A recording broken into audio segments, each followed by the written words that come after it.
You're listening to the Music Educator podcast with your host, Bill Stevens, the 21st century music educator man.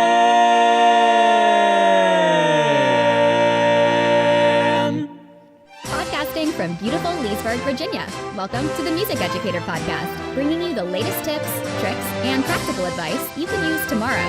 Here's your host and fellow music educator, Bill Stevens. Hello and welcome once again to the Music Educator Podcast. My name is Bill Stevens. I will be your host for today, and it is an awesome day. It's a beautiful day, and I'm so glad you're here. Thank you for joining me. It really means a lot. In today's episode, Season 4, Episode 29, we're going to talk about the differences between the tenor and bass trombones. Let's do this. The trombone is a unique and fun instrument to play. But what are the differences between the tenor trombone and the bass trombone? Well, let's start by identifying what makes the trombone, in general, unique. First, instead of having valves like the rest of the brass instruments, the trombone uses a metal slide to make change in the sound it creates. The standard straight trombone is made of a long, slender metal tubing, which is made in the shape of a U. In fact, there are two U-shaped slides that are called the inner slide and the outer slide. These slides connect to the other half of the trombone that, when connected, is in the form of an S. The trombone uses these slides to extend and shorten the length of the instrument. As a result, the standard trombone is around the length of 9 feet when it is all stretched out. To play the trombone is played by holding it horizontally and buzzing into a mouthpiece. The right hand is used to push and pull the sliding outer slide to change the length of the instrument, which changes the pitches it plays. There are 7 standard playing positions, with variations of each position on the slide. The lowest note can be produced when the slide is fully extended.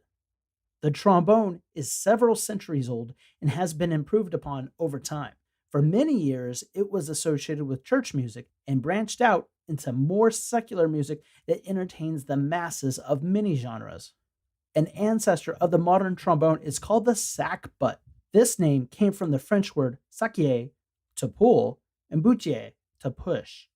And in Italian, the word trombone means big trumpet. The coming of the bass trombone. The trombone has evolved over time and has developed variations of itself that are used in bands, orchestras, jazz ensembles, Latin groups, and so much more. When people say trombone, they're generally referring to what we know as the modern-day tenor trombone. A popular variation of this trombone is called the bass trombone. The bass trombone is larger, often thicker, uses a deeper cup within the mouthpiece, and often uses 2 rotary or Thayer valves to reach an additional series of notes that the tenor F attachment trombones cannot. The bass trombone has grown in popularity so much so that if a group calls for 2 or more trombones, often a bass trombonist will be requested to be part of that section. Differences between the tenor and bass trombone. Often band and orchestra directors seem to be confused about what the true differences between the tenor and bass trombones are. As a result, this confusion is passed on to students and other musicians. In general, the tenor and bass trombones are 2 separate instruments, and the playing of each one of them is an art within itself. Some fellow trombonists try to double on both the tenor and bass trombones. However, this is often short-lived. Because of the variations that exist in the professional playing of the bass trombone, trombonists often find that doubling on both instruments becomes unsatisfying. The approaches to these instruments directly relates to the sound. Due to the construction of the instruments, the quality of the sound is based on the size of the bore. The bore size refers to the diameter of the tubing that is used in the design of the instrument. The diameter of the inner slide is measured in the thousandths of an inch. A typical tenor bore size is about 0.500 to 0.464 of an inch. In contrast, a typical bass trombone bore size is about 0.547 of an inch and above.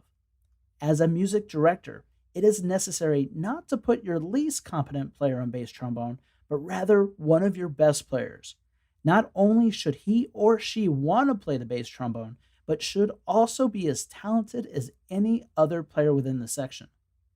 Another aspect that affects the sound for trombones, other than the bore size, is the thickness of the metal.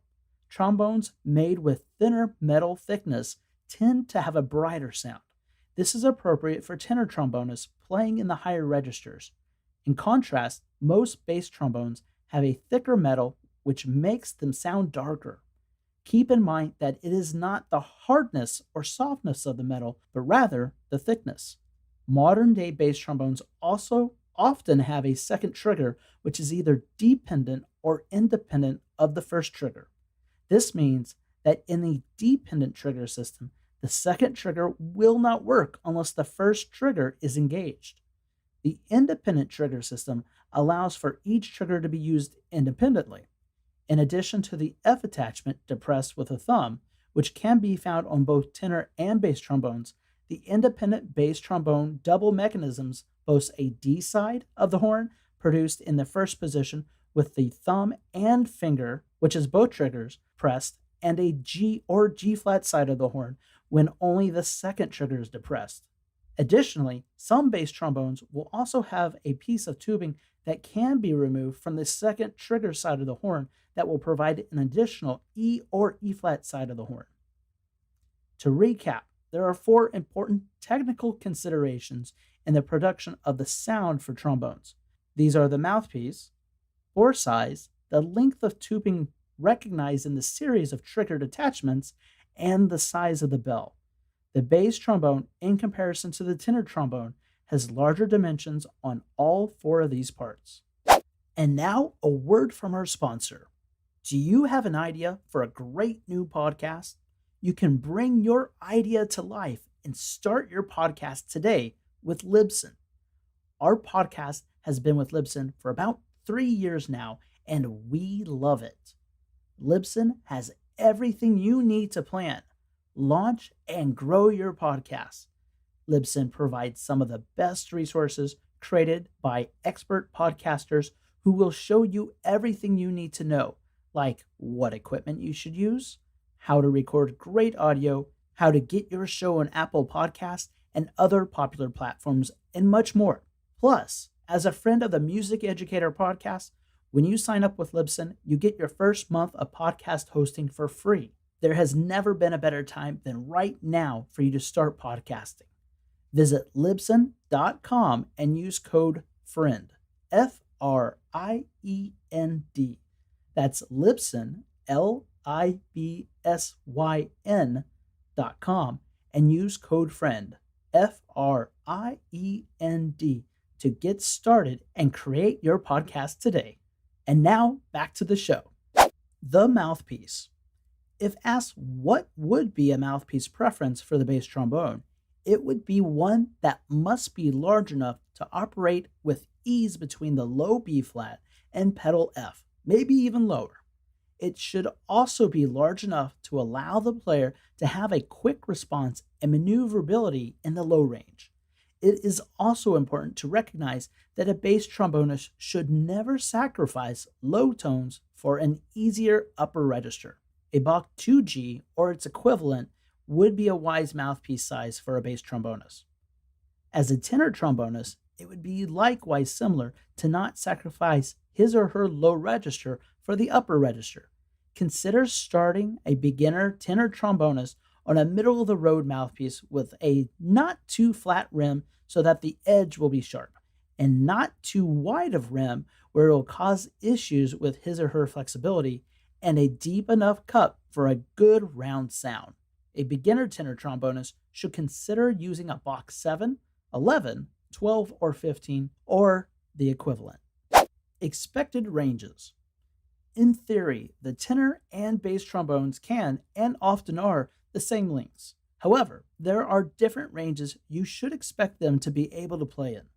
The larger bore and larger mouthpieces make it difficult for the bass trombonist to play in the higher ranges and easier in the lower ranges.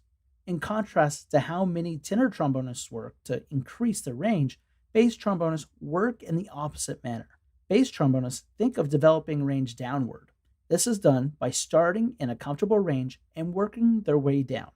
The bass trombonist must operate comfortably as far down as pedal E. He or she should be able to comfortably sound tones all the way down to pedal B flat. One of the biggest mistaken beliefs is that bass trombone players often don't seem to practice much in the real bass trombone register. These players should spend most of their time practicing from low B flat on down, with extra emphasis on playing the notes that use the trigger. Whereas the tenor trombonist not only covers parts in the tenor range, but also parts that would have been played by an alto trombone. Often, reference books will show that the range of the tenor trombone tops out at around the second B flat, C, or D above the staff. However, it is truly up to the individual. This top range for tenor trombonists varies based on how the individual feels at the moment. In the downward direction, tenor trombonists without an F attachment reference books state that they are not supposed to have notes below low E or pedal B flat. However, it is wise to practice down in this area because it helps open up the sound of the overall horn. Essentially, these players can play down to low E, skip the next series of notes that the instrument cannot play, and then practice in the pedal B flat to pedal E low range. Again, this depends on the individual. Relating this concept back to the bass trombonist, for all practical purposes, the upper register shouldn't be ignored either, and players should be able to get up to at least the high B flat. The trigger F attachment. The trigger F attachment refers to the often rotary valve that is depressed by a thumb trigger to engage an extra partial on the horn and offer additional alternate positions. But consider, is there a difference in the F attachments on the tenor and the bass trombones? The answer is no. They are the same. In fact, this attachment benefits both horns by giving the instrument the ability to lower itself a fourth to F. The biggest advantage to this is that the area between low E and pedal B flat is playable and strong. This is particularly helpful for bass trombonists. In addition, now anything that was played in sixth position can be played with trigger and first position. The future of trombone.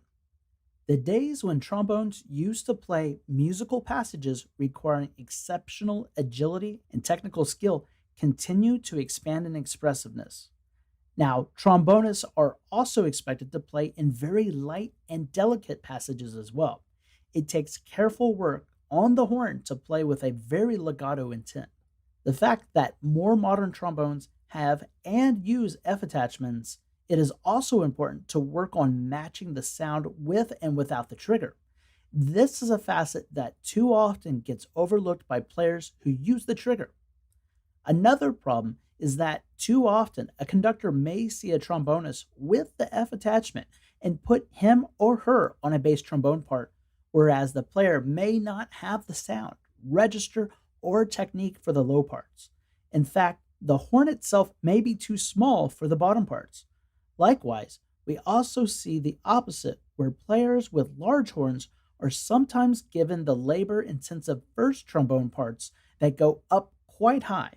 In the past, the bass trombone has mainly been in orchestra or wind ensembles and played, more or less, glorified tuba parts. However, this is certainly not the case today.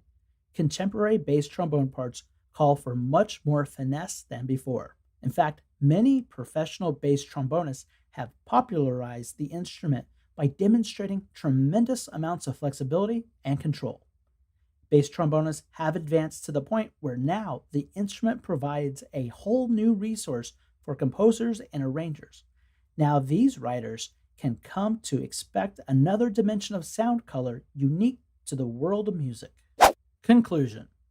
In conclusion, the tenor and bass trombones share positive, similar qualities, however, function more as separate instruments.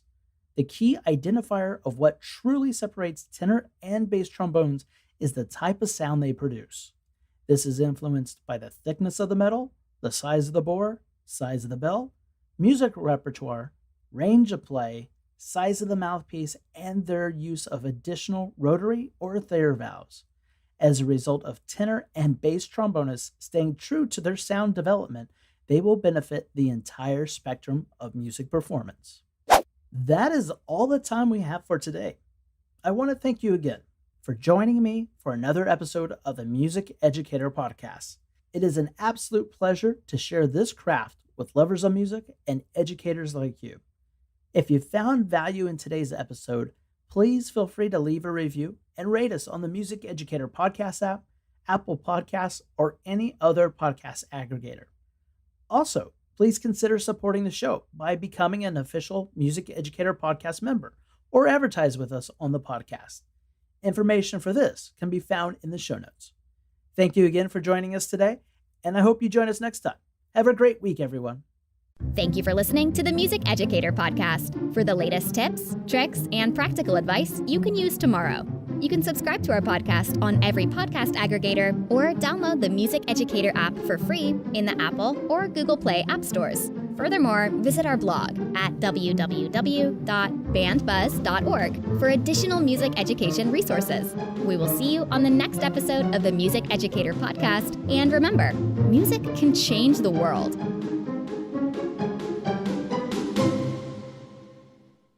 Hey everyone, this is Bill Stevens from the Music Educator Podcast.